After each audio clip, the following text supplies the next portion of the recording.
Sudah. Assalamualaikum warahmatullahi wabarakatuh. Allah astaghfir Muhammadin sallallahu alaihi wasallam summa sami al-dhurati wa jalla syadda salim zalakatul muqarrabin husanillah mu'alif hadzal kitab ya Imam Az-Zabidi summa husanillah Imam Bukhari summa summa abana wa ummatina wa jatina sallallahu alaihi wasallam Husanila mahatina al-asqiya ma'alam talamiti wa ashadi wa alibaitihim lillahi ta'ala lahumul fatihah Bismillahirrahmanirrahim Alhamdulillahirrahmanirrahim Ar-Rahmanirrahim Maliki yawmiddin Iyyaka na'budu wa iyyaka nasta'in Shiratal mustaqim Shiratal ladzina an'amta 'alaihim ghairil maghdubi 'alaihim waladdallin amin. Bismillahirrahmanirrahim. Hadis yang ke-337. Bismillahirrahmanirrahim. An Anasin radhiyallahu an. Ana Rasulullah sallallahu alaihi wasallam iku kharaja. Keluar sapa Nabi hina zagot. Nalikane condong. Ketika condong apa syamsu matahari. Fasallah. Mongko kemudian salat sapa Nabi az-zuhra ing zuhur. Aqama mongko kemudian berdiri sapa Nabi alal mimbari ing atase mimbar. Wa dzakara kemudian menyebutkan sapa Nabi mengingatkan as-saata ing hari kiamat. Wa dzakara lan mengingatkan sapa Nabi anna fiha satemene ing dalem hari kiamat umuran idhoman ana perkara yang besar. Ini suatu ketika Nabi yang kemarin kita mendapatkan informasi bahwa dulu waktu sholat itu diajarkan langsung oleh Malaikat Jibril. Malaikat Jibril ngajari Nabi sholat itu beliau datang di awal waktu setiap hari sampai 5 waktu. Kemudian besoknya Malaikat Jibril datang di akhir waktu. Sehingga Malaikat Jibril itu ngajari sholat 10 kali. Awal sholat sampai sehari semalam. Kemudian hari kedua Jibril datang di akhir waktu. Nah, sekarang Nabi pernah sholat zuhur itu di awal waktu bersama jamaah. Begitu matahari condong ke mana? Ke sana itu? Ke barat. Lupa ya. Begitu matahari condong ke barat, Nabi jamaah zuhur. Itu berarti Nabi ngasih contoh waktu zuhur itu suatu ketika beliau awal waktu. Tetapi Anda masih ingat kemarin pertemuan sebelumnya, ketika awal waktu Nabi justru menunda. Ketika ada muadzin mau sholat, mau ngejak jamaah zuhur, adzan, Nabi mengatakan yang kemarin apa kata Nabi? Abrid, tunggu dingin. Sampai kemudian kira-kira sinar matahari sudah agak redup, sudah agak dingin sehingga enggak jam 12, tidak jam 12. Karena itu di beberapa pondok biasanya ada pondok salaf itu sholat zuhurnya itu jam 2. Kalau Ustaz dulu ketika SD pertama mondok Quran kelas 4 SD oleh orang tua itu di pondok nih, itu zuhurnya itu sampai mepet asar. Jadi begitu zuhur nggak ada jamaahnya itu mepet asar. Jadi habis sholat zuhur nunggu sebentar wiridan, sebentar asar. Nah, setelah itu ngaji sampai maghrib, ngaji Qurannya. Artinya zuhurnya nunggu, bukan mengakhirkan tapi nunggu sampai dingin. Dan itu sesuai hadis kemarin. Hadis itu tercatat yang perintah Nabi agar zuhurnya itu menunggu waktu dingin, suasana itu agak reda, itu tercatat di dalam Sahih Bukhari hadis nomor 539. Itu suatu ketika Nabi menyuruh kita kalau zuhur agak dingin. Tetapi dalam kasus ini Nabi ngasih contoh juga zuhur di awal waktu. Nah, setelah beliau zuhur jamaah di awal waktu, kemudian beliau naik mimbar kemudian mengingatkan soal kiamat. Sumakola kemudian ngendika sapa Nabi, man ahabba, man sapane wong ahabba yang seneng sapa man ayas ala yen to nanya sapa man an syai'in fal yas'al, mongko nanya sapa sira, karena terkait kiamat itu penting banget kata Nabi, karena itu kalau ada yang bertanya silakan ditanyakan. Coba care banget toh Nabi. Falatas aluni, mongko jangan nanya sapa sira ning ingsun an syai'in saking sesuatu illa ahbartukum, mongko bakal ngasih kabar sapa ingsun kum ing sira bi kelan madumtu, selama ono sapa ingsun iku fi maqami ing dalam tempatku hadza. Kata Nabi setelah Nabi cerita tentang kiamat, bahwa kiamat itu kejadian yang luar biasa, kemudian Nabi membuka dialog. Siapa di antara sahabat yang mau bertanya? Selama saya masih di sini, apapun yang Anda tanyakan akan saya jawab.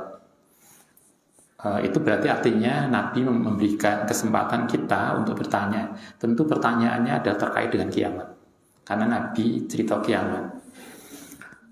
Fa'aksarun nasu, fa'aksaro, mongko banyak banget sopan nasu menuso fil bukai iku ing dalam menangis. Para sahabat kemudian banyak yang nangis. Fa'aksaro ayakula yento ngucap sapa Nabi salu, diceritani kiamat udah nangis, gak ono sing takok. Kayak kita toh, ada diskusi, ada pertanyaan, langsung sunyi. Nah, ternyata sahabat juga sama. Nabi cerita tentang kiamat, kabeh padha nangis, ada pertanyaan, sampai Nabi mengulang 2 kali, ada pertanyaan. Fakoma, kemudian tiba-tiba berdiri sapa Abdullah bin Khudafah As-Sahmi. Tiba-tiba salah satu seorang sahabat berdiri. Fakola, kemudian nanya sapa Abdullah. Tapi ini kayaknya kayak kita, kadang pertanyaan itu nggak sesuai dengan konteksnya. Coba Anda bisa lihat, Kanjeng Nabi cerita kiamat. Kemudian karena beliau cerita kiamat yang luar biasa, mengingatkan kiamat itu perkara yang luar biasa, Nabi kemudian membuka dialog. Siapa yang bertanya? Tentu pertanyaannya soal kiamat.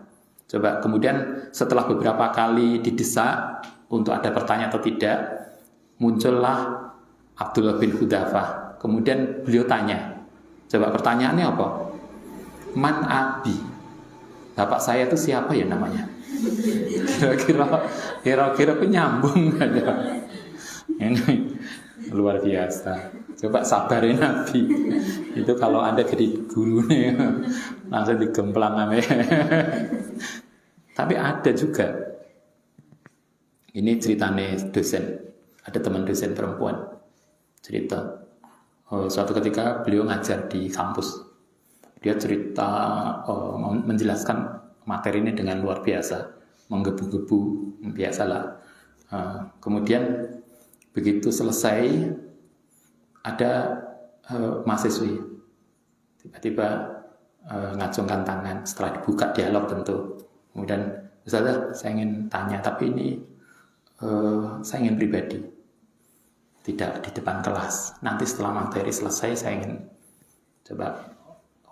Dosen itu kata cerita dia, jadi saya itu sudah nyiapkan banyak kemungkinan dia akan nanya apa, yang materi tadi. Saya sudah nyiapkan kira-kira saya akan kalau ditanya ini, tanya ini, saya nyiapkan jawaban apa. Coba begitu selesai ketemu, apa pertanyaannya? Ustazah, kerudung Ustazah itu belinya di mana ya? Coba, ono loh mahasiswi kita yang begitu. Jadi ketika lihat dosen itu yang dilihat bukan materinya, kerudungnya kok api. Masih ingat sama toh ketika Ustadz dulu ngaji online, pakai baju apa dulu ya? Kayak baju batik tertentu lah. Coba kan ada tuh yang komentar di sosial, Ustadz itu bajunya Ustadz tuh di mana belinya? Coba. Enak gak nyambung. Artinya itulah. Dan Nabi sabar banget. Coba diterangno kiamat, tanya nih mana Abi, bapak saya itu siapa ya? Luar biasa. Fakola, kemudian jawab sopan Nabi, ini juga Nabi hebat banget. sabar banget. Dengan sangat sabar, tabah, Nabi menjawab, abuka Hudzafah. Bapakmu itu jenenge Hudzafah le. Mbak, bapake sampean niku. Coba kalau Anda jelasno maca kitab, jelasno apa misalnya santri ini itu keran yang di sebelah itu mati. Karena nyambungnya nek materi. Ada bolak-balik didesak, enek satu yang nanya gak nyambung. Summa aksaru. Kemudian banyak sopon tapi mengulang-ulang ayakula saluni. Ternyata yang tanya satu dan itu nggak nyambung, nggak connect. Sampai kemudian Kanjeng Nabi berulang-ulang saluni. Apakah ada pertanyaan? Sampai hari ini kita masih sama ya.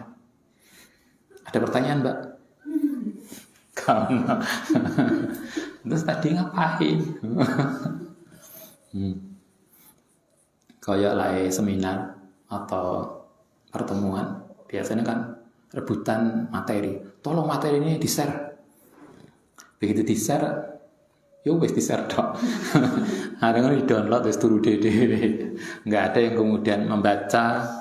Anda pernah kalau sudah di-share kemudian maca?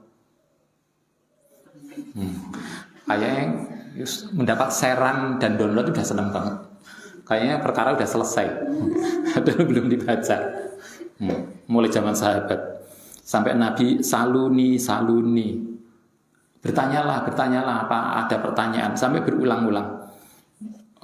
Nggak tahu apa konteksnya. Tapi yang mungkin para sahabat ketika itu lagi hanyut di dalam wacana yang diberikan Nabi, yaitu informasi tentang kiamat. Hanya sayangnya ada pertanyaan satu yang kemudian nggak nyambung. Man abi fa baroka.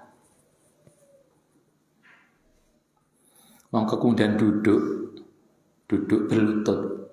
Sapa Umar ibnul Khattab radhiyallahu an ala rubbatihi.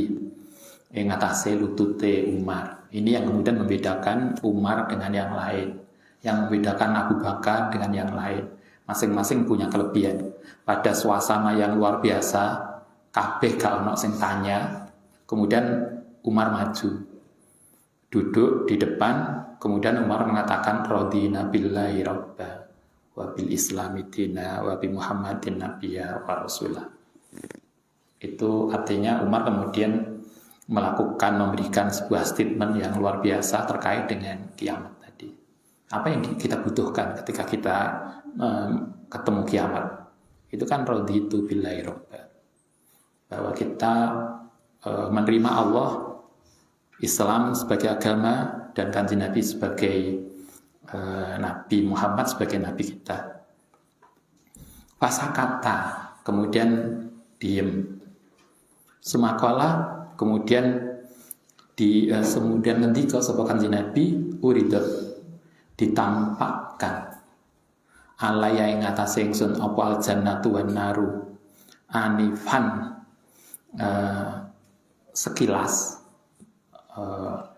ketika bicara kiamat, kenapa Nabi tadi bicara kiamat yang luar biasa? Nabi kemudian mengatakan bahwa tadi saya ditampakkan surga dan neraka. Kemudian saya lihat sesuatu yang luar biasa. Karena itulah Nabi kemudian perlu menyampaikan informasi itu kepada sahabat.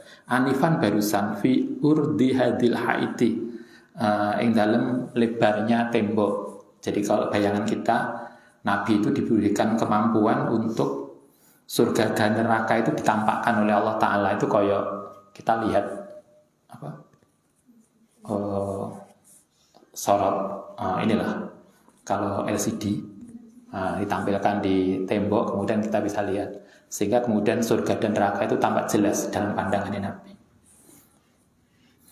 Falam aro, mongko tidak melihat sapa ingsun kal khairi, ing kebaikan wasyari lan keburukan.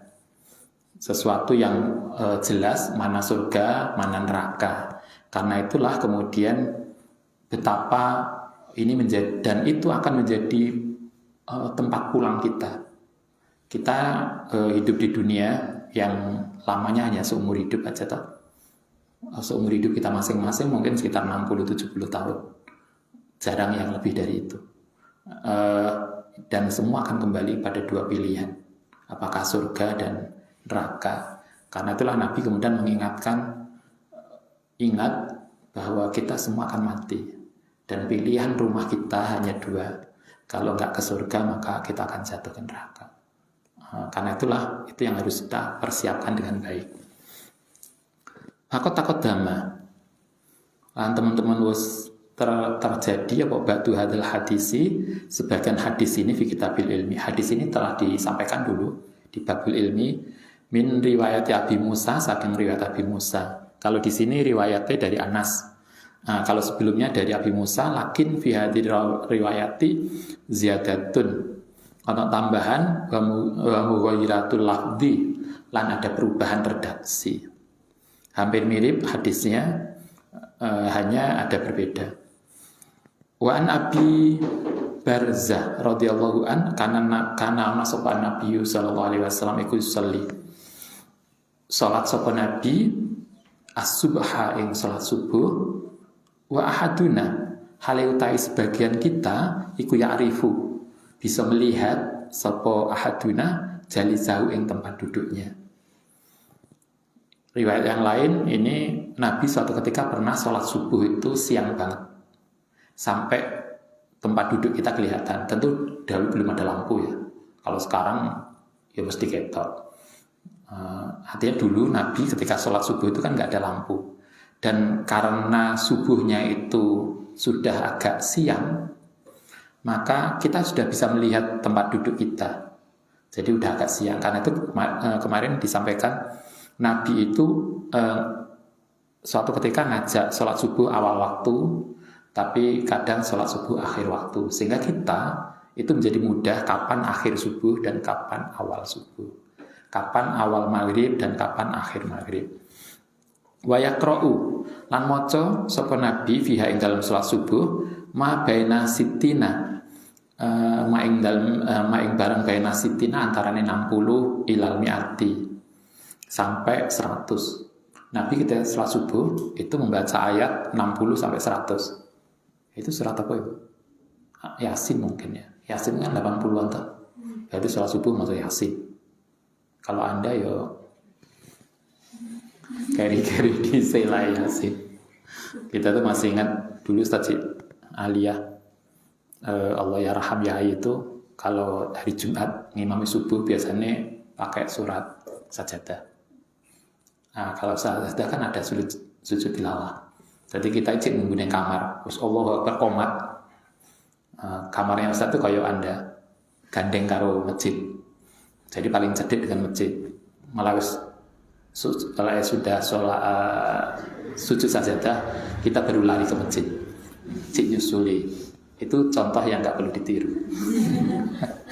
Ini yang niru. Kalau Ustaz bin juga ngono. Enggak, itu contoh yang nggak bagus. Artinya santri itu lah dikasih kesempatan suratnya panjang, laya. Kode kita apa? Terawehan, lah sabihis, ya laya diseng leda, macam-macam. Nabi ketika sholat subuh itu biasanya beliau mau suratnya panjang antara 60 sampai 100 ayat. Jadi kayak mau Yasin. Wa yusolli lan sholat sapa Nabi adzuhra ing dhuwur idza zalat nalikane condong apa asyamsu. Ini berarti duhur beliau ngajari kita dalam hadis ini beliau sholat duhur di awal waktu. Kalau subuh beliau maca suratnya panjang, sekitar 60 sampai 100 ayat. Wal asra lan salat asar wa ahaduna halil kita iku yadhabu berangkat ila aqsal madinati maring ujung kota. Kalau salat asar ini berarti menunjukkan Nabi salat asar di awal waktu. Sehingga setelah salat asar kata Abi Barzah, setelah salat asar kita itu pergi keluar kota, ke ujung kota. Kalau malam mana? Misalnya ya perbatasan kota sama kabupaten. Habis sholat asar di sini, kemudian Anda ke Unmu, kampus Tegal Gondo. Oh, itu kan perbatasan kota sama kabupaten. Sampai sana, Aqsal Madinati sampai ujung kota, fayarji'u, kemudian kembali wasyamsu, hale utawi matahariku hayatun, masih tinggi. Jadi Anda berarti sholat asar awal waktu jam berapa? Jam 3 kurang seperempat ya sekarang. Jam 3 lah. Jam 3 sholat asar, kemudian Anda ke Pasca, kampus Pasca, mulai di Padang. Karena sholat asar awal waktu. Wanasia, tetapi lupa. Sapa rawi makola fil maghribi. Sayang kemudian maghribi kapan? Kanjeng Nabi itu rawi ini lali. Tapi jujur. Wakola lan ngendika wala yubali. Lan tidak peduli sapa Nabi bitakhiril isya'i, tidak apa-apa maksudnya, tidak ada masalah wala yubali bitakhiril isya'i kelan mengakhirkan isya. Kalau salat isya Nabi itu kemudian agak akhir ila sulusil laili maring sepertiga malam. Nabi itu kalau sholat isya biasanya adalah setelah sepertiga malam pertama.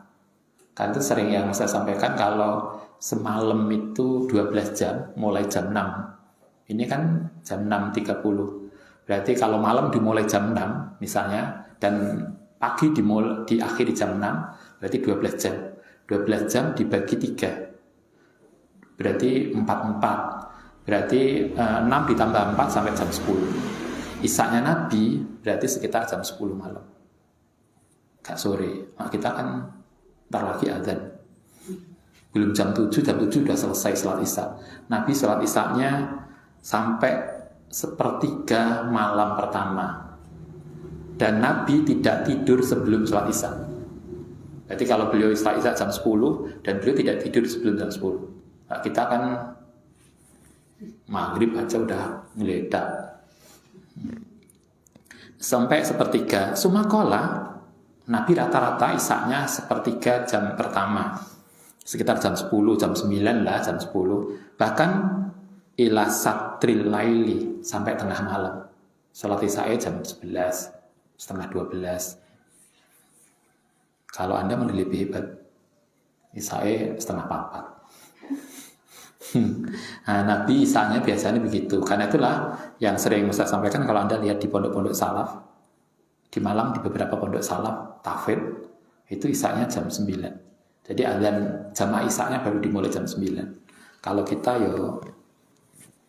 atau mungkin sekali-kali perlu dicoba sebulan isya jam 9. Kok gak sanggup apa? Ya, sunnah Rasul kan gitu. Sunnah Rasul kok cuma nikah lagi poligami. Sunnah Rasul isya jam 10. Itu sunnah Rasul kan, karena itu yang dilakukan oleh Kanjeng Nabi. Isaknya Nabi itu setelah sepertiga malam pertama atau ila satril laili, tengah malam. Setelah mendekati jam 12. Itu baru salat isya. Wa Ibnu Abbas radhiyallahu anna Rasulullah sallallahu alaihi wasallam sholat sapa Nabi bil Madinati kalan kot Madinah sab'an ing 7 wa samanatan lan 8. Nabi itu sholatnya 7 dan 8. Adzuhra wal asra, zuhur dengan asar. Itu kadang bukan dijamak loh ya, tapi waktunya dekat. Zuhur itu diakhirkan kemudian menjelang asar, sehingga zuhur 4, asar 4, berarti 8. Wal maghrib wal isya, maghrib dan isya, kayak kita setelah maghrib kita ngaji kemudian isya, berarti 7 karena 3 dan 8. Hadisu Abi Barzah fi dzikri sholati taqaddama qoriban wa qala fi hadhihi riwayati lan ing dalem ngendika sapa Abi Barzah fi hadhihi riwayati dalam riwayat ini lamma dzakara isya'a wa kana lan ono sapa nabi iki tentang salat isya wa kana lan ono sapa nabi ku yakrahu tidak suka sapa nabi an-nauma ing tidur qablaha sebelum isya. Jadi nabi itu kalau ngajari kita hendaknya tidak tidur sebelum sholat isya. Sholat isya dhisik. Kalau kita mau tidur, usahakan nunggu setelah salat isya. Setelah adzan isya baru salat isya kemudian tidur. Nabi tidak suka tidur sebelum isya, padahal isyanya Nabi jam berapa? Jam 10. Wah, ini top banget sunnah Rasul. Nabi itu yang riwayatnya. Wal hadisa lan tidak suka jagongan, nongkrong, apa namanya bahasa kita, ngerumpi ya. Ngerumpi badah setelah isya. Nabi nggak suka ngerumpi setelah isya dan tidak suka tidur sebelum isya. Kalau kita di pondok habis maghrib kita ngaji sampai isya, habis isya kita belajar santri. Jadi habis isya agak ngerumpi, ngojok dewi-dewi. Ada tugas mbak, iya, cek refreshing, buka chatting. Refreshing orang-orang setengah malam. Hari tugasnya bulat lagi. Sering terjadi di antara kita itu tidak bisa ngelola waktu. Kadang kita nyari alasan untuk refreshing tadi. Refreshing kan dulu HP sebentar. Koyoknya 5 menit. Tapi apakah bisa 5 menit? Kadang sempat 1 jam. Akhirnya kita udah capek. Begitu buka laptop wis kali 5 watt. Akhirnya yo gak jadi. Ini artinya kita belum bisa memanage waktu. Sering yang Ustaz sampaikan, Ustaz itu punya dulu dosen yang Ustaz sering konsultasi. Beliau bukan dosen pembimbing, tapi Ustaz sering ke rumah beliau untuk konsultasi dan pinjam buku. Karyanya luar biasa banyak. Beliau itu kenapa bisa punya banyak buku dan punya banyak tulisan? Karena beliau mampu menggunakan waktunya dengan baik. Jadi kemana-mana mesti nggo laptop, dan daripada nganggur mesti buka laptop. Walaupun kalau nggak ada ide baru, paling nggak dia mengkoreksi, mengedit tulisan yang sudah ada.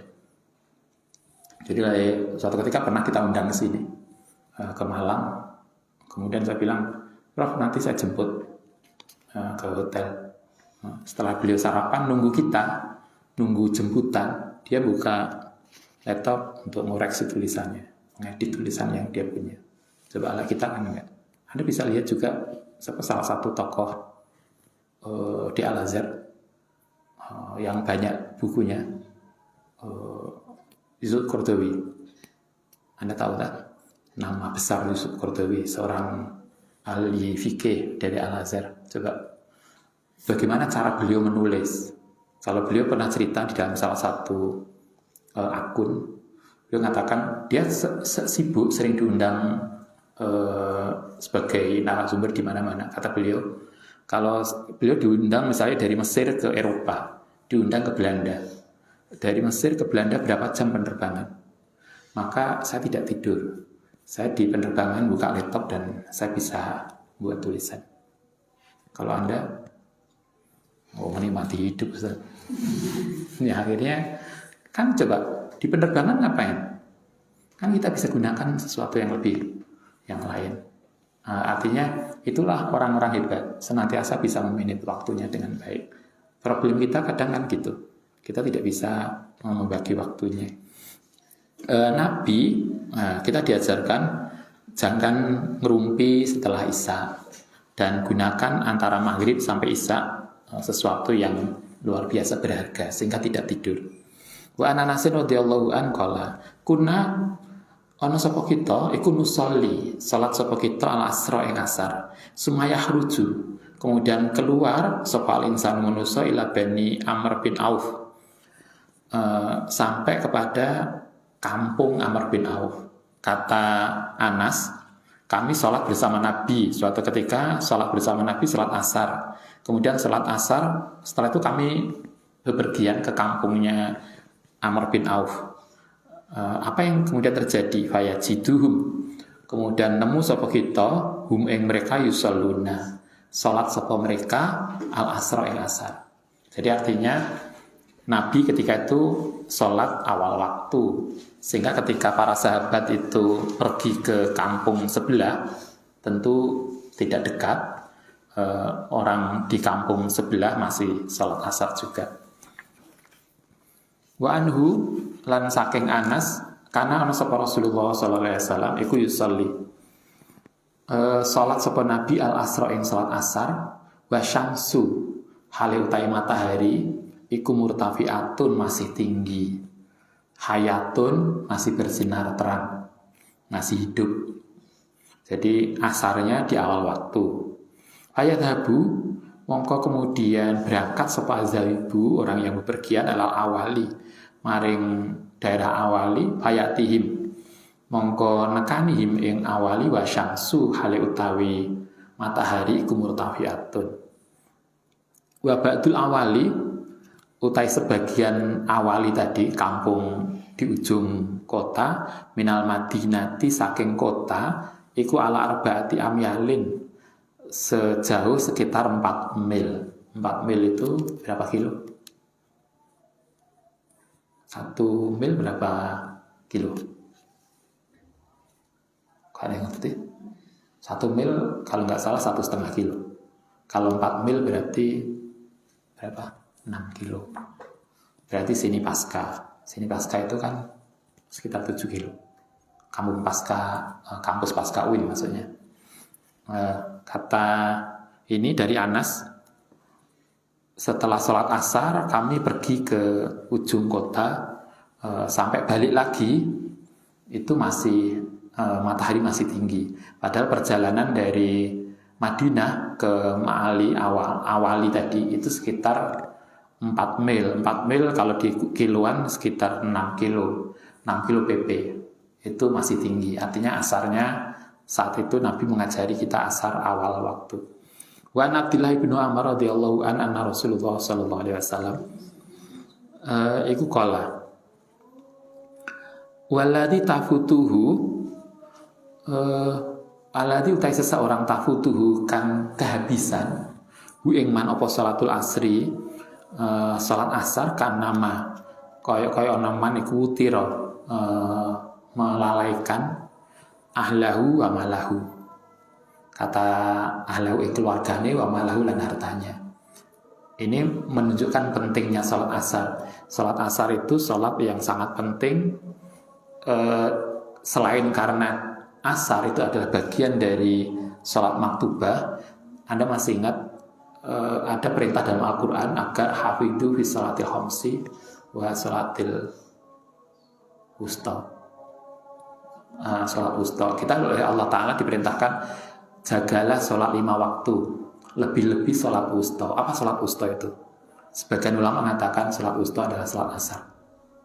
Karena itulah sholat asar itu jangan sampai hilang. Kenapa diingatkan? Karena tidak sedikit di antara kita, karena kadang mungkin ada di kampus, kita di kampus kerja, ngajar, kuliah, mau pulang sudah sore, sementara mau salat di kampus kadang mikir nang omahe. Begitu nang omah ternyata baru habis wudu udah maghrib. Tidak jarang begitu toh. Karena itu kalau Ustaz biasanya berusaha sebelum pulang salat asar dulu di kampus. Mungkin kalau laki-laki lebih mudah, perempuan tidak semudah laki-laki karena nggak sesimpel laki-laki toh. Kadang kan sing ribet mukena, karena itu pakailah mukena setiap hari. Artinya pakaiannya koyok mukena, sehingga koyok ning Arab itu kan nggak usah mukena. Orang Arab itu kan nggak mukena karena kerudungnya panjang dan seterusnya, sehingga begitu Allah Akbar selesai, tangannya ketutupan. Itu lebih mudah. Karena perempuan tidak sesimpel laki-laki, maka kadang asare mepet. Kadang-kadang Ustaz sama ibu kadang begitu pulang ke kampus sholat asar, kadang belum. Kadang Ustaz agak wis mulai sore kok urung sholat asar. Karena ini yang sering kemudian diingatkan oleh Kanjeng Nabi, jaga sholatmu. Di Al-Quran hafidhus salawat wa salatil wusta. Kalau di sini sampai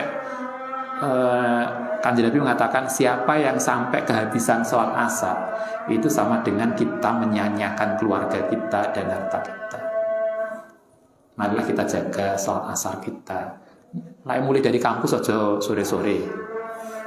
Kadang santri mulai jam 5 belum sholat asar, si lain ngerumpi mek koncone. Ya apa rek kabare kampus. Si cerita, engko wudune sik suwe. Habis assalamualaikum wiridan belum selesai wis takbir adzan. Jangan sampai begitu. Marilah kita jaga. Nabi mengatakan alladzi tafutuhu sholatul asri ka'annama wutira ahlahu wa malahu. Siapa yang kehabisan salat asar, maka berarti dia telah menyanyiakan keluarganya dan hartanya. Buan Buraidah lan saking Buraidah annahu qala fi yaumi dzi ghaimin bakaru apa namanya? Isu-isuan bisolatil asri, maksudnya sholat asar itu usahakan lebih awal. Sholat adzan asar segera sholat. Fa'inan Nabiya sallallahu alaihi wasallam mongkrono saat tenek Kanjeng Nabi iku kala man sapane wong taroka kang ninggal sapa man torakal asri ing sholat asar faqad habito, mongko berarti teman-teman telah merusakkan, mongko dadi rusak apa amaluhu. Habito itu maknanya terhapuskan atau rusak apa amaluhu amaliman. Kata Buraidah mengatakan gini, hati-hati sholat asar, usahakan sholat asar itu di awal waktu. Kenapa? Karena jangan sampai kemudian kita kehabisan asar. Kalau nih omah Pak Tani, bapak-bapak kita di kampung, kadang kan pulang dari sawah merasa matahari masih tinggi. Karena tentu kelihatan tinggi karena kan di sawah datar. Begitu pulang sampai rumah ternyata maghrib. Sering loh itu di bapak-bapak kita di kampung. Kita di kampus kadang juga gitu. Ini tadi misalnya ada kegiatan di kampus sampai jam 4.40. Kita mau kembali ke fakultas wis tutup karena udah pada pulang. Akhirnya kita pulang sampai sini udah jam 5. Coba, padahal dekat. Bagaimana kalau rumahnya agak jauh? Padahal maghribnya jam 6 berapa? Jam 5.25. Sebelum setengah 6 kan udah maghrib. Itu artinya kalau di rumah kan mepet banget. Kalau Anda pulang menjelang jam 5 dari kampus sampai pondok kita sudah mepet banget untuk sholat asar.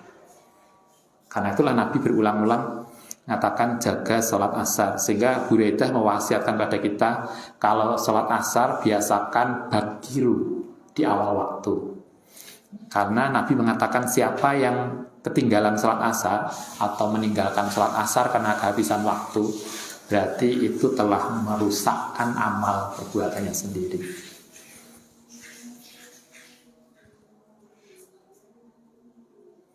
Oke, nanti kita lanjutkan besok. Al-Fatihah.